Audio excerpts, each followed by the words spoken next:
വീട്ടിൽ കുറച്ച് ബ്രെഡ് ഇരിക്കുന്നുണ്ടോ? ഉണ്ടെങ്കിൽ ബ്രേക്ക്ഫാസ്റ്റ് ആയോ ഈവനിങ് സ്നാക്കായോ കഴിക്കാൻ പറ്റുന്ന ഒരു കിഡിലെ റെസിപ്പി പരിചയപ്പെടാം.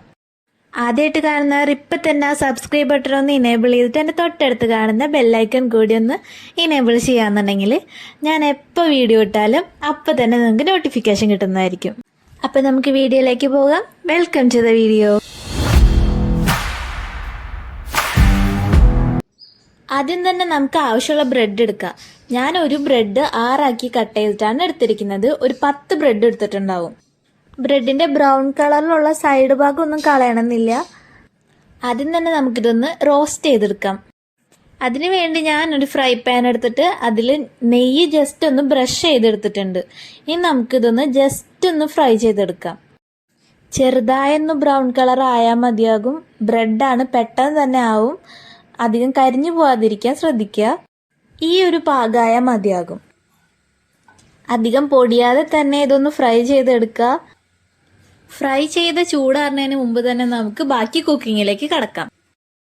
അതിനുവേണ്ടി ആദ്യം തന്നെ ഒരു പാൻ വെച്ച് അതിലേക്ക് കുറച്ച് നെയ്യാണ് ഇട്ടിട്ടുള്ളത്. ഇതിലേക്ക് ആദ്യം കുറച്ച് അണ്ടിപ്പരിപ്പ് നമുക്ക് റോസ്റ്റ് ചെയ്തെടുക്കാം. അധികം മൊരിഞ്ഞു പോവാതെ നോക്കണം. എന്തെന്നാൽ നമ്മളിത് കോരി മാറ്റുന്നില്ല. ഇതിലേക്കൂടെ തന്നെ സബോളയും ബാക്കി കാര്യങ്ങളൊക്കെ ഇട്ടിട്ടാണ് കുക്ക് ചെയ്തെടുക്കുന്നത്. അപ്പോൾ ചെറിയൊരു ബ്രൗൺ കളർ മതി. അടുത്തതായി അതിലേക്ക് 1 സ്പൂൺ ഇഞ്ചി കൂടി ഇട്ട് ഒന്ന് റോസ്റ്റ് ചെയ്തെടുക്കുക.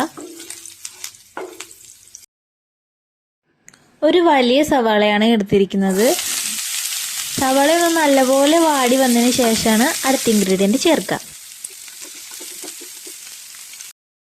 സവാള നല്ലപോലെ വാടി വന്നിട്ടുണ്ട്. ഇനി ഇതിലേക്ക് ഒരു ചെറിയ ക്യാരറ്റ് അരിഞ്ഞത് ചേർക്കാം. അടുത്തതായി 1 ടീസ്പൂൺ മുളക് പൊടി. എല്ലാവരുടെയും എരിവിനനുസരിച്ച് തന്നെ ചേർക്കുക. പല മുളക് പൊടിയും വ്യത്യാസം ഉണ്ടായിരിക്കും. അതിൻ്റെ കൂടെ ഒരു 1/4 ടീസ്പൂൺ മഞ്ഞൾപ്പൊടിയും കൂടി ചേർക്കാം. പൊടികളുടെ ഒക്കെ ഒരു പച്ചക്കുത്ത് മാറുന്ന വരെ ഒന്ന് ചൂടാക്കിയെടുക്കുക. ഈ സ്റ്റേജ് ആകുമ്പോൾ നമുക്ക് കുറച്ച് ഉപ്പ് ചേർത്ത് കൊടുക്കാം. ഉപ്പ് ചേർക്കുമ്പോൾ പ്രത്യേകം ശ്രദ്ധിക്കണം. മസാലയിലേക്ക് വേണ്ടി മാത്രമുള്ളത് ചേർക്കുക. ബ്രെഡിൽ ഓൾറെഡി ഉപ്പുള്ളത് തന്നെയാണ്. ഇതിലേക്ക് 1 ടീസ്പൂൺ ചിക്കൻ മസാല, ഒരു 1/2 ടീസ്പൂൺ ഗരം മസാല കൂടി ചേർത്ത് നല്ലപോലെ മിക്സ് ചെയ്യാം. ഇതിലേക്ക് ഒരു 2 ടീസ്പൂൺ ടൊമാറ്റോ സോസ് കൂടി ആഡ് ചെയ്യാം. ചെറിയൊരു പുളിപ്പിനും മധുരത്തിനും വേണ്ടിയാണ് സോസ് ആഡ് ചെയ്യുന്നത്. ഇത് കയ്യിലുണ്ടെങ്കിൽ മാത്രം ചേർത്താൽ മതി. ഇതിലേക്കൊരു മീഡിയം സൈസ് തക്കാളി കൂടി ചേർക്കുക. അതിൻ്റെ കൂടെ 3 കളർ ക്യാപ്സിക്കം ചേർക്കുന്നുണ്ട്. ഇത് ഓപ്ഷണലാണ്, കയ്യിലുണ്ടെങ്കിൽ മാത്രം 3 ഏകദേശം പകുതി വെച്ചാണ് എടുത്തിരിക്കുന്നത്. പകുതി ക്യാപ്സിക്കമാണ് എടുത്തിരിക്കുന്നത്. ഇത് നല്ലപോലെ മിക്സ് ചെയ്ത ശേഷം ഒരു പകുതി ചെറുനാരങ്ങയുടെ നീര് ചേർക്കുക. ഇത് തീർത്തും ഓപ്ഷണൽ തന്നെയാണ്. പുളി അധികം ഇഷ്ടമല്ലാത്തവർ ഇത് ചേർക്കേണ്ട ആവശ്യമില്ല. ഈ മസാലയിൽ അല്പം വെള്ളം കൂടി ഒഴിച്ചൊന്ന് തിളപ്പിച്ചെടുത്തു കഴിഞ്ഞാൽ നമ്മൾ നേരത്തെ ഫ്രൈ ചെയ്ത് വെച്ച ബ്രെഡ് ഇതിലേക്ക് ചേർക്കാം. ബ്രെഡ് പൊടിഞ്ഞു പോവാതെ തന്നെ ഒന്ന് ഇളക്കി യോജിപ്പിക്കുക. അപ്പോൾ നമ്മൾ ബ്രെഡ് മസാല ഇവിടെ റെഡി ആയിട്ടുണ്ട്. വളരെ ടേസ്റ്റുള്ള ഒരു ഡിഷാണ്. എല്ലാവരും ഒന്ന് വീട്ടിൽ ട്രൈ ചെയ്ത് നോക്കുക.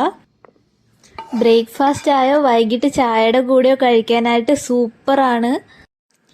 അപ്പം നമ്മുടെ വീഡിയോ ഇന്ന് ഇത്രയേ ഉള്ളൂ. അടുത്ത ദിവസം കാണുന്നവരെ താങ്ക്സ് ഫോർ വാച്ചിങ്. വീഡിയോ ഇഷ്ടപ്പെട്ടാൽ ലൈക്ക് ചെയ്യുക, കൂട്ടുകാർക്കൊക്കെ ഷെയർ ചെയ്ത് കൊടുക്കുക. സബ്സ്ക്രൈബ് ചെയ്യാതെ കാണുന്നവരൊന്ന് സബ്സ്ക്രൈബ് ചെയ്യുക. Okay, by.